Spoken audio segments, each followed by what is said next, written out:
Good evening, everyone. Friends, colleagues, partners, welcome to the 2024 Alfred Deakin Institute Oration. I would like to start by acknowledging that we are meeting on the land of the Wurundjeri people of the Kulin Nations and pay my respect to the elders past and present. Before we make formal proceedings, I would like to invite Colin Hunter Jr., Wurundjeri man of the Kulin Nations, to welcome all of us to country.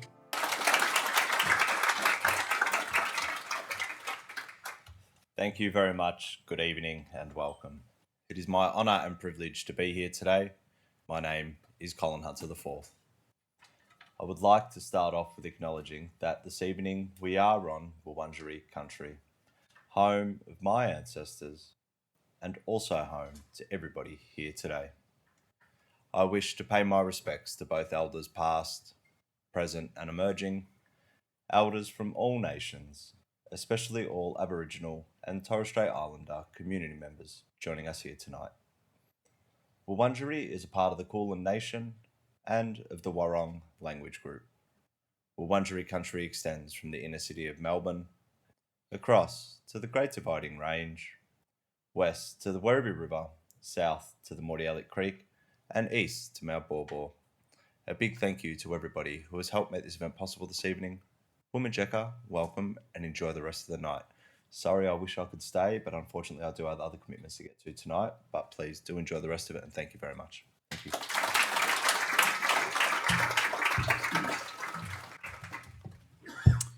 Thank you very much, Colin. I would like to start by perhaps saying a few words about the Alfred Deakin Institute, but also about this particular highlight, if you like, key event of the Institute that we hold very dear to us and we hold on a yearly basis. The Alfred Deakin Institute annual oration now is in its 7th year, started in 2017.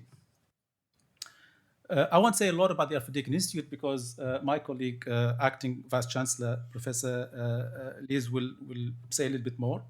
What I would like to talk about is the theme of tonight's oration and why the theme of tonight's oration is extremely important and timely. Migration, multiculturalism, and social cohesion. Absolutely pertinent topics in the current environment. We all know Australia is a very successful, or hailed at least, as a very successful multicultural society. We embarked on this journey in the 70s, and we started with laying the infrastructure for what we all wanted and hoped to be a very successful, cohesive, harmonious, inclusive multicultural society. Minister Burke's oration tonight will touch upon a lot of those issues. And I like the fact that he's emphasizing the fact that our social cohesion is right now going through certain challenges in an extremely fluid and changing environment, both domestically but also internationally. So indeed, we do live in a multiculturalism that is facing a new era of uncertainty. And this is no understatement, where the beliefs, the policies, and the frameworks we previously counted on for stability and cohesion are being put into question by changing circumstances, as I said. Changing circumstances politically, but also deep disruptive social transformations. And let's not forget that 5 years ago, we had the pandemic and the lockdowns. And the pandemic and the lockdowns really highlighted the extent to which there are deep issues of inequalities, both within and across societies.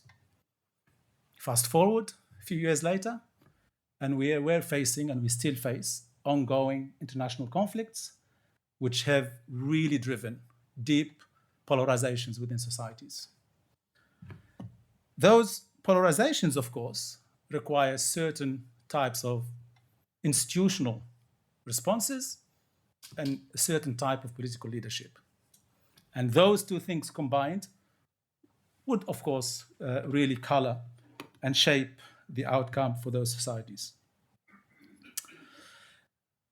What I wanted to really emphasize in terms of the multicultural policy and ethos that Australia has embraced so successfully since the mid-70s.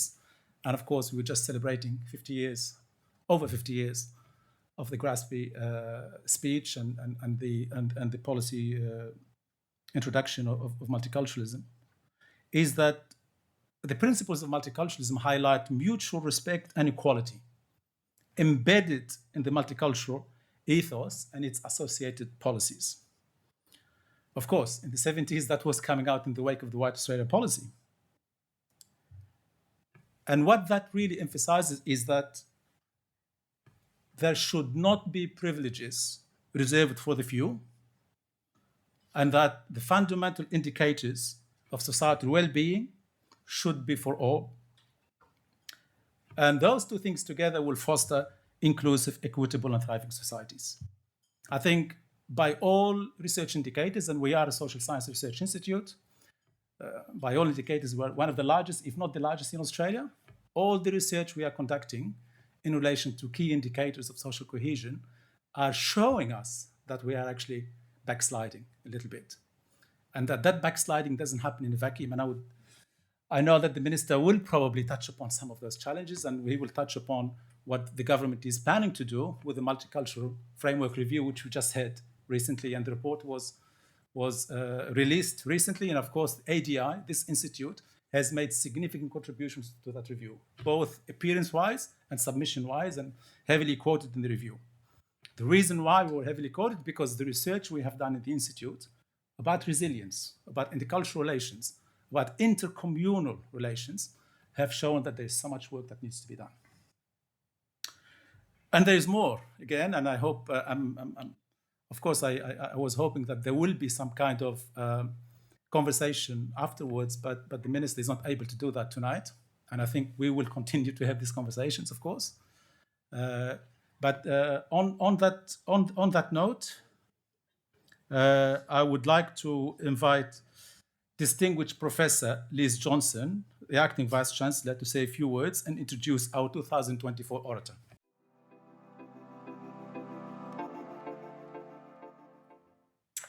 Thank you, Fetty. I'd like to acknowledge the Honourable Tony Burke, MP, Minister for Home Affairs, Minister for Cyber Security, Minister for Immigration and Multicultural Affairs, Minister for the Arts, and Leader of House of Representatives, and he looks still not tired. Most impressive. Deakin Distinguished Professor Fetty Mansouri, as you have just heard, Director of our Alfred Deakin Institute for Citizenship and Globalisation, senior leaders of the Australian Multicultural Council, the Australian Intercultural Society and the Victorian Multicultural Commission, many valued representatives from government, the business and academic communities, including Deakin University faculty, staff and students. A very warm welcome indeed to Deakin Downtown. I also wish to acknowledge the traditional custodians of the lands on which we are meeting today, and I thank Colin Hunter and his family for their custodianship of these lands. As Fetty said, the Alfred Deakin Institute for Citizenship and Globalisation, goodness me, is Australia's leading social sciences and humanities research institute, and we are very proud to have them here at Deakin University. Under Fetty's distinguished leadership, collaborative research has made a vital contribution to the critical dialogue on multiculturalism and social cohesion, advocating for respectful intercultural communication. The Institute's commitment to addressing some of the biggest challenges confronting us today is underpinned by a critical mass of leading scholars and robust research agenda, and just a few points on what it's exploring. It looks at how relationships between people, place and heritage change across time. It looks at issues associated with mobility, diversity and multiculturalism, at governance, development and peace, and social science questions related to culture, environment and science. As Fetty notes, these topics have never been more important in this challenging global environment. ADI's outputs have a proven record in enabling more inclusive, democratic and sustainable societies, and Deakin takes great pride in the Institute's contribution. The Alfred Deakin Institute oration enjoys a most esteemed place on Deakin University's calendar. Over the years, we've been privileged to hear prominent public leaders address important topics about citizenship, diversity, inclusion, and globalisation. And tonight is no exception, and I will shortly introduce you to the Honourable Tony Burke with great pleasure. And his oration, intriguingly entitled Bartholomew Taylor, Multiculturalism and Social Cohesion in a Changing Environment. But first, a few words. About 30% of Australia's resident population was born overseas, and about half of Australians have either a first or second generation overseas connection. This country is home to people with roots in almost every nation of the globe, and we are strengthened by that multicultural diversity. Australia's multiculturalism policies and programs, underpinned by principles including commitment to parliamentary democracy and a shared future, a precious commodity worldwide now, and mutual respect for cultural differences, are key contributors to social cohesion. And building social cohesion societies, that is, where all groups have a sense of belonging, participation, inclusion, recognition and legitimacy, is not without its challenges. Discrimination and racism sadly remain its biggest threats. Racism is deeply embedded in our history and our institutions, as many can attest to. It is a persistent problem for ethnic, racial, national, religious, migrant and Indigenous groups, and it tends to escalate during times of crisis and conflict, both locally and internationally. Researchers from our Alfred Deakin Institute have shown that racism is interpersonally pervasive, with detrimental consequences across areas as broad as economic participation, justice and incarceration, and health and well-being. In 2022, academics for the Centre for Resilient and Inclusive Societies, which is hosted by ADI, led Australia's biggest racism data study as part of a nation-first project to better understand racism, its prevalence, and the impact on those targeted.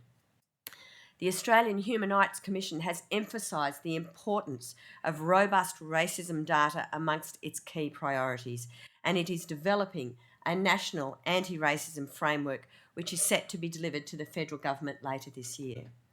Social cohesion is always a work in progress, and we are immensely grateful for the Australian government's ongoing support of our work at Deakin. Indeed, community cohesion is not simply about all of us thinking the same or behaving in a similar manner. It is also about the ways we negotiate our differences and celebrate them. In the political arena, negotiation takes centre stage.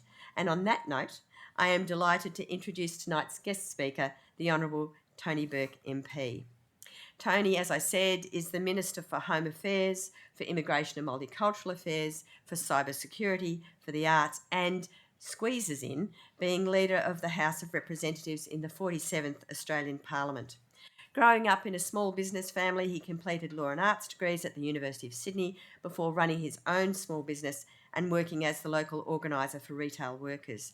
He has served with the Australian Labor Party since 2004 and has held various portfolios that reflect his lifelong commitments to working people, the environment and the arts. In government, Minister Burke has been responsible for resolving 100 years of conflict in the Murray-Darling Basin, which is no mean feat. Placing Tasmania's forests on the World Heritage List, and as someone who enjoys them regularly, I thank you for that. Making the second largest conservation decision in the history of the planet by protecting our oceans, and implementing the comprehensive creative arts and culture policy. Importantly, he has also led the fight against racial hate speech with the iconic Walk for Respect in the heart of his community in Lakemba, New South Wales.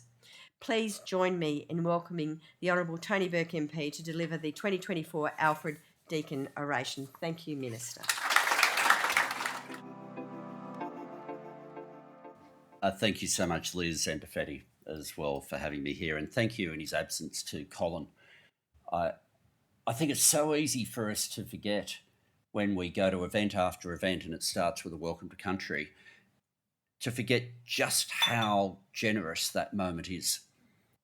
You think of all the words that could be said and the word that is said to us time and time again is welcome.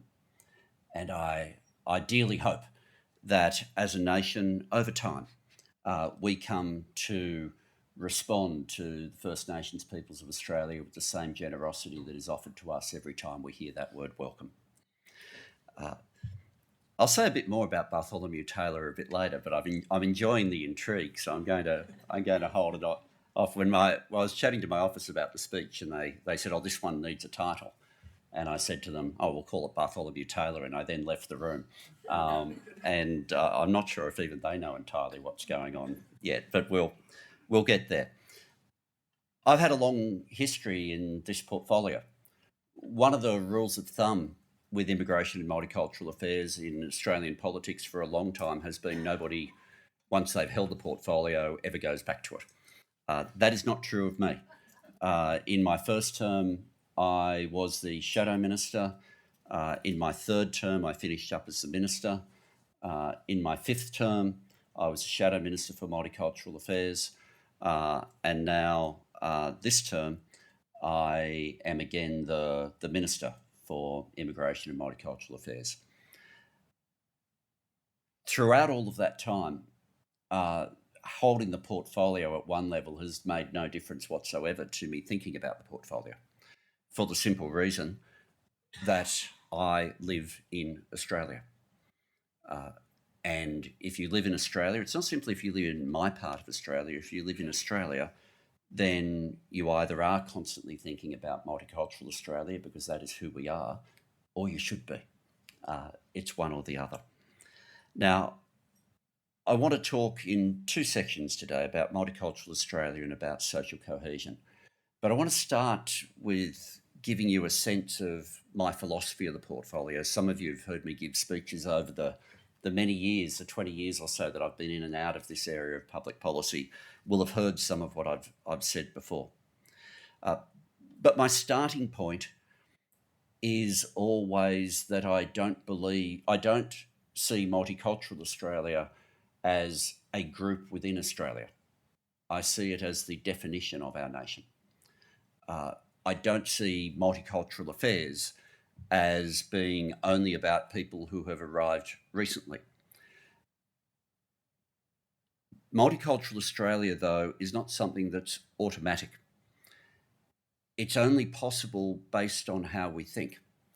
The statistics that Liz referred to in the introduction about the majority of Australians being born overseas or having a parent who is born overseas does not establish us as a multicultural society. It establishes us as an immigration society or as a multiracial society. To be multicultural requires a bit more work than that. And in doing that work, there are different philosophies and different thoughts as to how you get there. When I, as Arts Minister, Liz referred to when I was in the previous government under first Julia, I became Arts Minister under Julia and then continued under Kevin. I was rolling out the cultural policy then, which was the one that was referred to in the introduction. That cultural policy had actually been developed by Simon Crean, and then I ended up being the minister to roll it out. The more recent cultural policy uses the same structure, Revive, that Simon had established. In the second pillar, what had previously been called diversity, we used a different term for the reason that sometimes, and you'll see this often in social media as well, people will refer to diverse people. An individual is rarely diverse. An individual is them. Diversity is what you then get across the whole of the country. And so the way we reworked that in the Arts Cultural Policy, Revive, was to refer not to diversity, but to there being a place for every story and a story for every place. The concept being that whether you have arrived recently or whether you have a heritage here that goes all the way back to the first sunrise, that your story is still part of Australia. And the opportunity I had to revisit that is one of the greatest honours you ever get as a minister. And I shouldn't really be putting this in a speech because more people will want the portfolio, and I've now grabbed it for the second time. You get to write the citizenship message. There's someone here tonight who I was introduced to Florence, who became a citizen when I was last Australia's citizenship minister. So I've got my signature on the certificate there. But you get to write the message that is read out at every ceremony. The message that I have now is similar to the one I had last time, but it starts along that theme of my sense of multicultural Australia, which is to say to people just before they become citizens, Australia is about to become a better country in a few minutes' time. Because your story, your journey, your heritage, and your future will become part of Australia's story. It's not a subgroup, it's all part of it. And finishing with the words, welcome home. This philosophy, I think the best articulation of it I've ever heard was at the 2020 summit. Some of you will remember when Kevin Rudd first became Prime Minister, we held the 2020 summit. And in the 2020 summit, there in the Great Hall, we had 20 people, we had 100 people divided into 10 different policy areas. So you had 1,000 people who were chosen to do work in the 10 different policy areas. And they had a young Australian, now living in Melbourne when I last spoke to her, but who was only 18 or 19 at the time, delivered the opening speech. It's a speech that since that time, I don't think there have been many references back to. Can I say almost everything I've done in this portfolio area has been based on that speech? I'd already been the shadow, but I learnt so much from the words of Sana Nakata. Sana Nakata spoke about her own story, about being told all her life, does she identify with her Torres Strait Islander heritage? Does she identify with her Japanese heritage? Does she identify with her Irish or European heritage? And making the statement that it's all part of her and she has the right to own all of them. But then went one step further and said, and all of you, because you are Australians, you all share in that story too. That concept, not of diversity where everybody just owns their own bit, but diversity where you keep your identity and we share a national flavour, I have always thought synthesises what we're aiming for with Multicultural Australia. When you start with that principle that you simply have a multiracial society, there are three different things you can do with it. You can have a segregated society, and in a society of segregation, you can still have more than half the people with a parent born overseas or themselves born overseas. But if you have segregation, you don't have multiculturalism. You can have assimilation. America, the United States have always referred to this as the melting pot, where effectively everybody comes out as the same sort of American is the concept of assimilation. And there were times in Australia where assimilation and integration were spoken about as though they were the same thing. They were never the same thing. And assimilation has always involved a loss of identity. Integration in its true form is not the melting pot, but the salad bowl. The concept where every ingredient keeps its identity, but you still have a national flavour to the whole thing. And for me, that concept is multicultural, where you are acknowledging everyone's identity, but their individual identities, their story, their history, their future is in fact what makes Australia, Australia. Now, those principles were dealt with very strongly by my predecessor in the portfolio, Andrew Giles, when he established the multicultural framework. The first time a major piece of work had been done on this in this way since Chris Bowen, when he'd been Immigration Minister, had established the first multicultural policy since the Whitlam government. The multicultural framework deals with connection, deals with identity and belonging, deals with inclusion. When it identifies, though, a number of things that are expected, and one of those things in the framework is leadership. Let me talk more about that in a moment. But when we talk about that second part of it, identity and belonging, there is a story which is another thing that I remind people of at citizenship ceremonies, that their name will be a name if they have children and people here after them. That is the reason that other people are Australian too. Their story of getting here will forever be an anchor point for someone else. And there are moments right now where some aspects of people's story and history, there can be public pressure for it to be forgotten, for it to be cancelled, for it to somehow not count. Australia has been through those processes over many years and over many times. But anything that involves putting aside the identity and the history and the heritage and the nature of people who have become part of the Australian family is an attack on the country itself, is an attack on who we are. The key ingredients that are referred to in the multicultural framework are to have deliberate government policy, are to have investments that are targeted and sustained, and finally, to fight racism wherever it appears.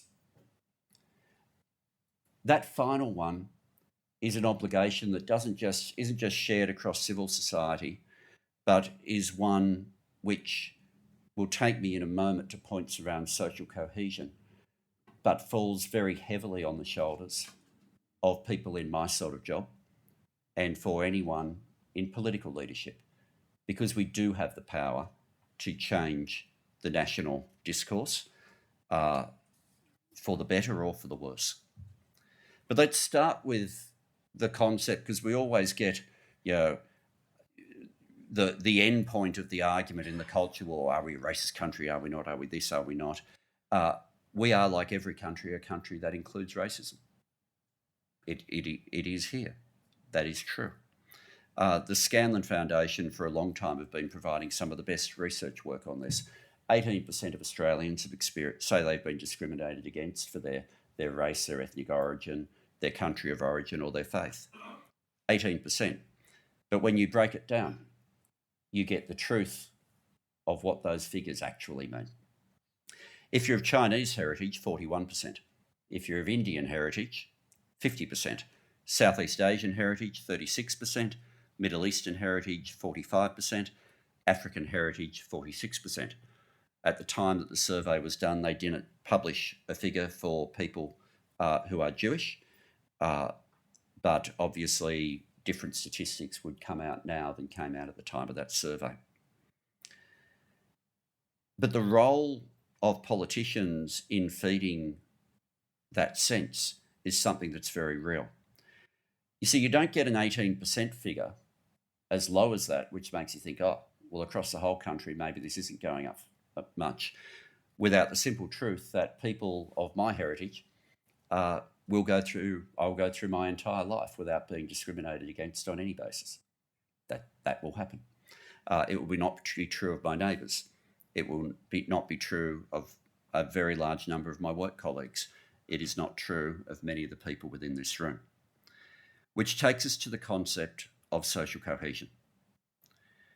It is easy to go through the examples of when comments have been made by political leaders, or just, even if you're only a leader to the extent that you've been elected and therefore you have the megaphone of the parliament.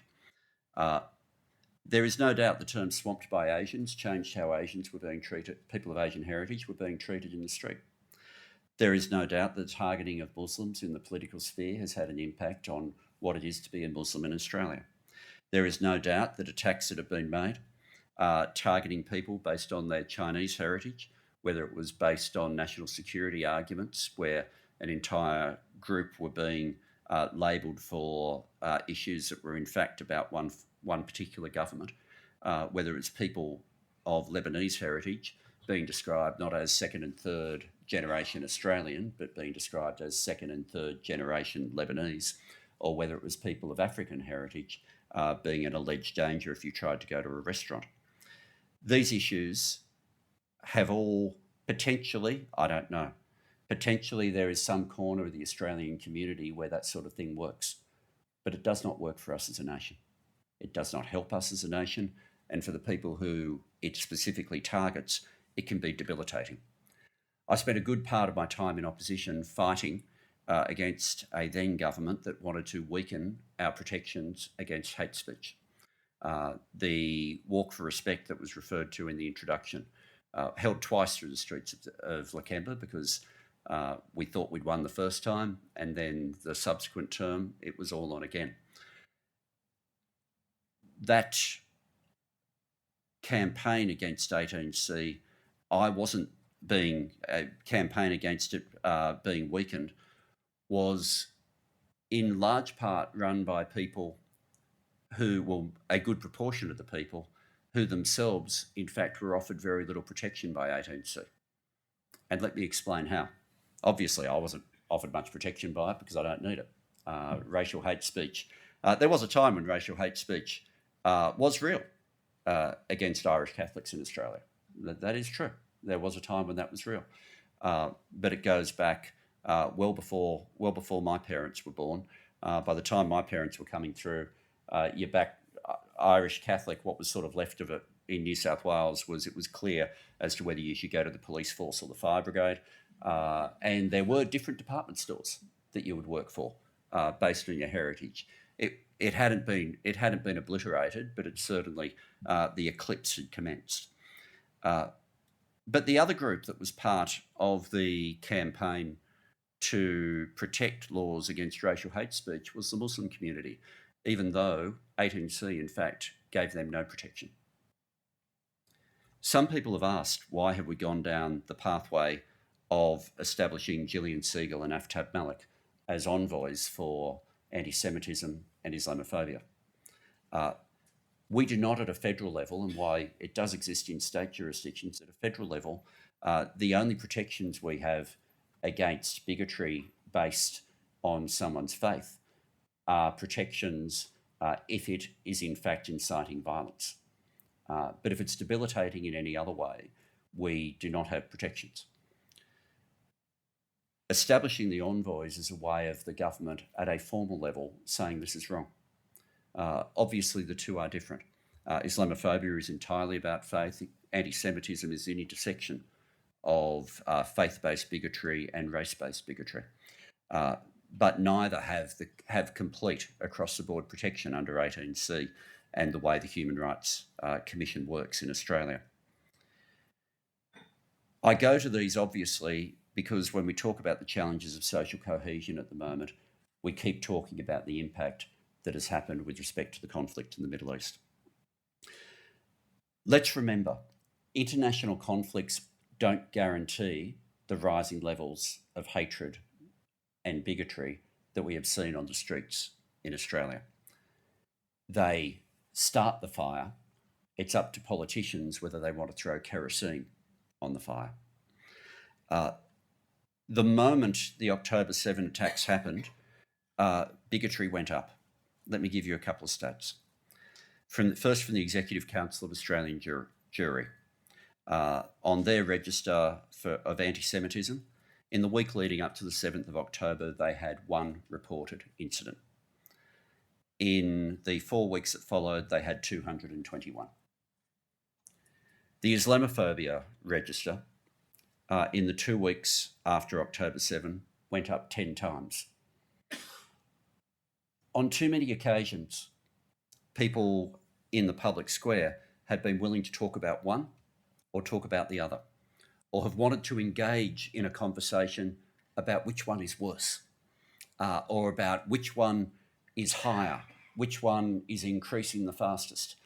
I think I know the answers to those things, but at one level, I'm not sure that it matters. I'm not sure that it matters.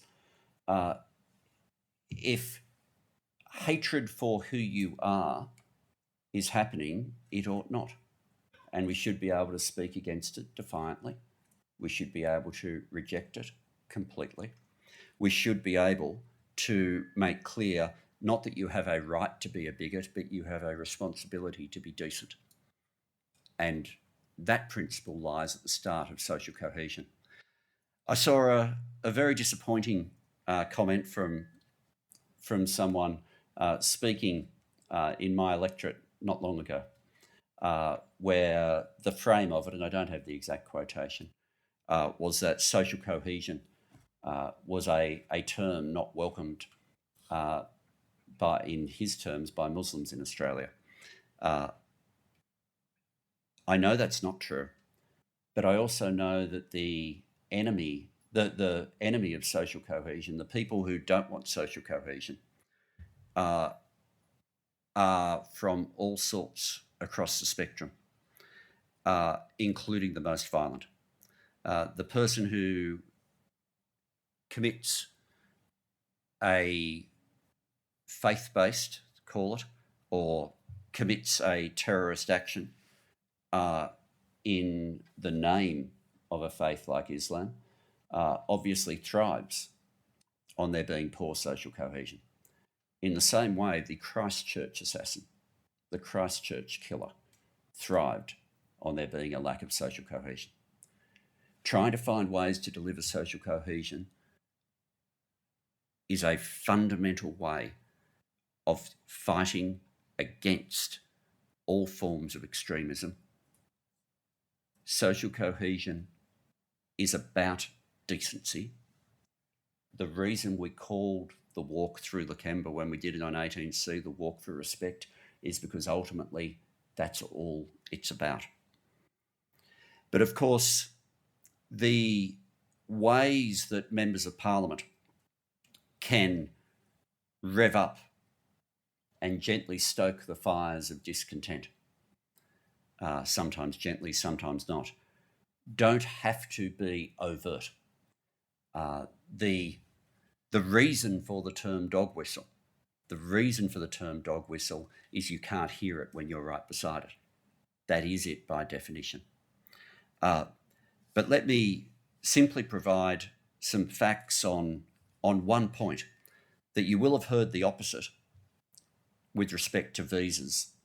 And I just want people to hear these facts because I've got them out once in question time, after which the question stopped. But let me just first of all tell you things that you will have heard and then provide you with some facts. You will have been told with respect to people who have come from Palestine that the government did something unusual in issuing visitor visas to them. You will have been told that these visas were approved within 24 hours on average, some within the hour. You will have heard that repeatedly.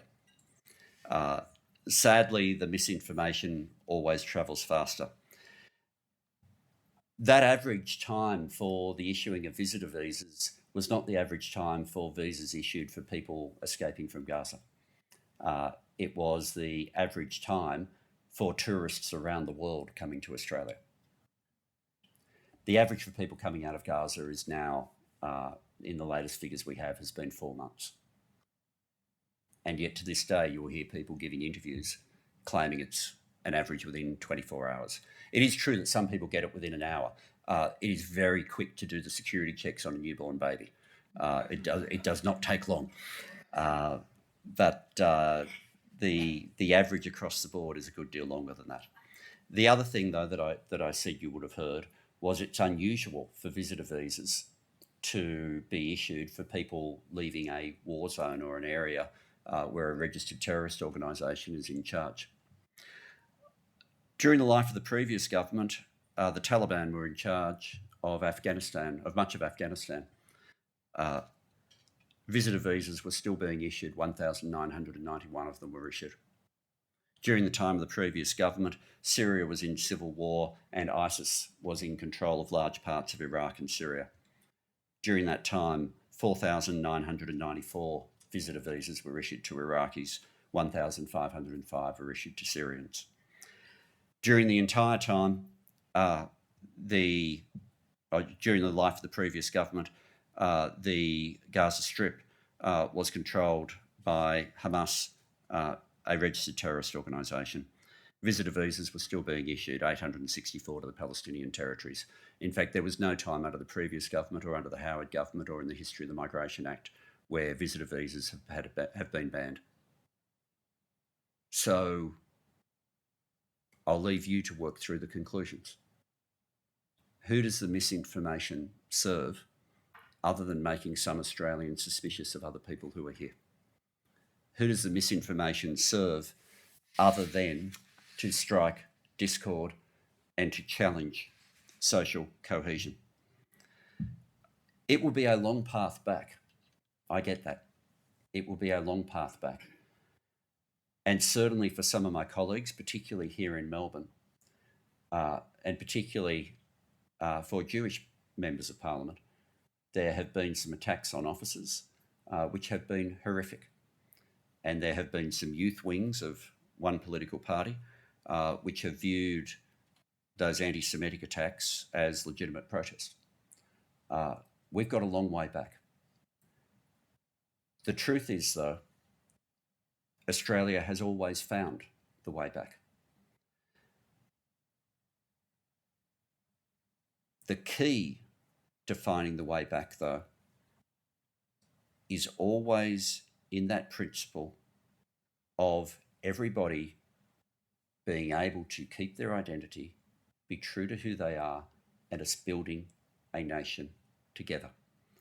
The voices of reason are rarely as loud as the voices of anger. Anger always increases the volume. But Australia, better than most countries, and in a large part because of compulsory voting, I suspect, has always found its path back to the centre. And a pathway back where we are proud to own our history, where there are times where people resist the telling of truth. There are times where people underestimate the significance of the story that is told every time a new immigrant arrives.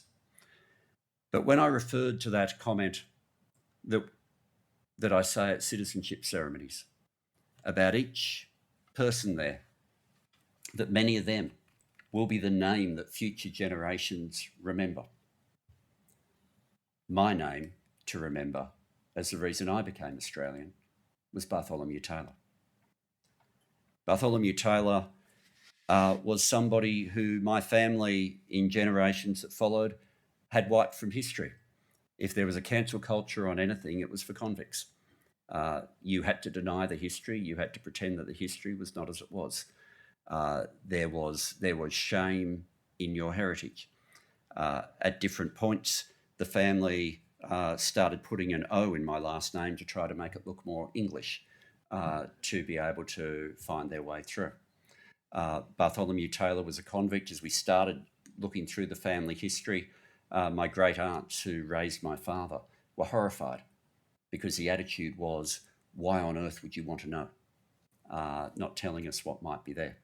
As we started to find, we had a great level of excitement because we discovered in the first instance, someone told us over the phone that Bartholomew Taylor had been transported from Ireland to Australia for stealing arms, and we thought he was part of the Irish resistance. We got the documents and discovered arms was spelled ALMS. He was stealing from the church. As we went through the documents more carefully, he was stealing from the Church of Ireland, not from the Catholic Church, so we were sort of okay with it again. But history's messy. Stories are messy. But on our way through, we need to own every story. There is a place for every story in Australia. And we are not, when we talk about multicultural Australia, talking about a subgroup of our nation. We are not, when we talk about wanting to cancel different stories, talking about something new. When we have a welcome at the start, we are not simply being shown a level of generosity, we are being offered an example for how we behave next. There are probably no more important words that I'll ever put together in my political career than when I put on each of the two times I've written the citizenship message, minister's message, than when I've made sure that the last words people hear from me before they take their commitment to Australia to be part of our story forever is the words, welcome home.